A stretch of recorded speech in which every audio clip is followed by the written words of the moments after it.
تو بھائیوں موحبت سیکھنی ہے تو قرآن سے سیکھیں، نبی علیہ السلام سے فرمان سے سیکھیں، صحابہ کرام کے طرز عمل سے سیکھیں کہ آقا علیہ السلام ایک جنازہ پڑھانے کے لیے جنازہ پڑھا لیا، قبرستان پہنچتے ہیں، پتہ چلا ابھی قبر جو کھودی جا رہی ہے اس میں ابھی وقت ہے۔ ہمارے ہاں تو جنازے بھی وقت سے پہلے اٹھا لی جاتے ہیں اپنی خواہشات کے مطابق، اپنی آرزوؤں کے مطابق۔ نبی علیہ السلام نے جنازہ پڑھایا اور وہ جنازہ تھا جس میں 70,000 فرشتے آسمان سے جنازہ پڑھنے کے لیے زمین پہ اترے تھے۔ جب قبرستان پہنچتے ہیں تدفین کے لیے ابھی وقت ہے، آقا علیہ السلام بیٹھ جاتے ہیں، سارے صحابہ بیٹھے ہیں، کوئی نہیں کہتا مجھے دیر ہو رہی ہے میں نے جانا ہے۔ اب اللہ سے ثواب حاصل کرنے کی نیت سے سارے صحابہ آقا علیہ السلام کے ساتھ موجود ہیں۔ حدیث کے الفاظ کیا ہیں؟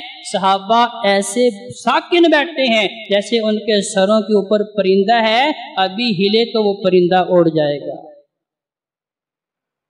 احترام کیا ہے میرے نبی کے یاروں نے، احترام کیا میرے نبی کے ساتھیوں نے، انہوں نے ہمیں بھی یہ احترام سکھایا کہ اگر اتفاق سے نبی علیہ السلام سے کوئی غلطی ہوتی، کیونکہ اللہ کا الحاکمین نے دین سکھانا تھا کہ اگر نماز کے اندر غلطی ہوتی ہے تو اس کی اصلاح کیسے کی جاتی ہے۔ آقا علیہ السلام نے ظہر کی نماز کی 2 رکعتیں پڑھائیں، سلام پھیرا، آقا علیہ السلام مصلی امامت سے اٹھتے ہیں، صفوں کو چیرتے ہوئے باہر جا کے صحن میں وہاں کٹا ہوا ایک تنا ہے اس کے اوپر پاؤں رکھ کے کھڑے ہو جاتے ہیں، صحابہ صفوں میں موجود ہیں، کوئی آگے سے بلند آواز لگا کے پوچھتا نہیں، کوئی آپ بھول گئے ہو آج یہ کیا معاملہ ہو گیا؟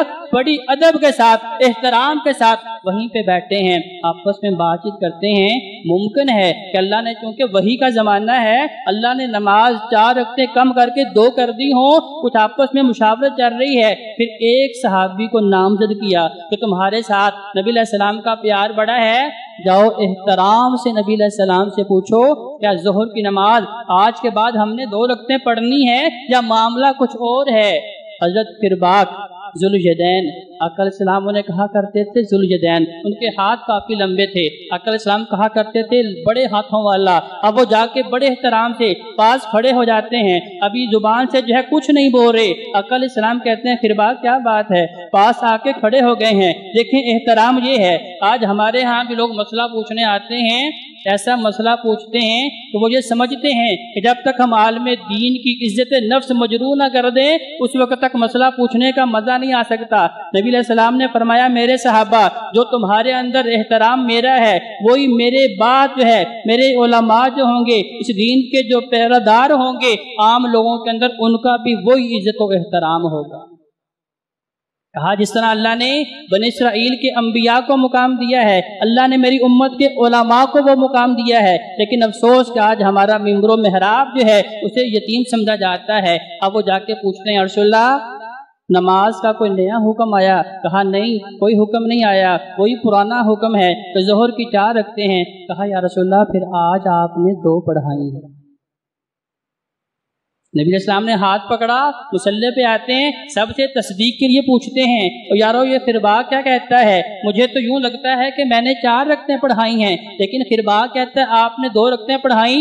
سارے صحابہ نے کہا یا رسول اللہ جی آپ نے 2 رکعتیں ہی پڑھائی ہیں۔ تو اس کی اصلاح نبی علیہ السلام نے بتا دی کہ ٹھیک ہے ہم 2 رکعتیں اور پڑھتے ہیں، اس کے بعد سجدہ سہو کریں گے، کیونکہ اللہ رب العزت نے یہ نعمت بھی ہمیں دی ہے، کیونکہ انسان سے غلطی ہو جاتی ہے، سجدہ سہو کریں گے تو شیطان نے غلطی کروائی ہے، اللہ اپنی رحمت سے اس غلطی کو معاف فرما دیں گے۔ تو بھائیو نبی علیہ السلام سے محبت کا پہلا اصول کیا ہے؟ آقا علیہ السلام کے اوپر 100% ایمان رکھنا ہے، اور دوسرا نبی علیہ السلام کی عزت و توقیر جو ہے اپنی ذات سے بڑھ کے بھی، سارے رشتوں سے بڑھ کے بھی نبی کریم صلی اللہ علیہ وآلہ وسلم کی ذات کی اور نبی علیہ السلام کی بات کی عزت و توقیر کرنی ہے۔ اللہ کے حضور دعا ہے کہ اللہ ہمیں صحیح معنوں میں قرآن اور نبی علیہ السلام کے فرمان کو پڑھنے کی، سمجھنے کی اور اس کے اوپر عمل کرنے کی توفیق عطا فرمائے۔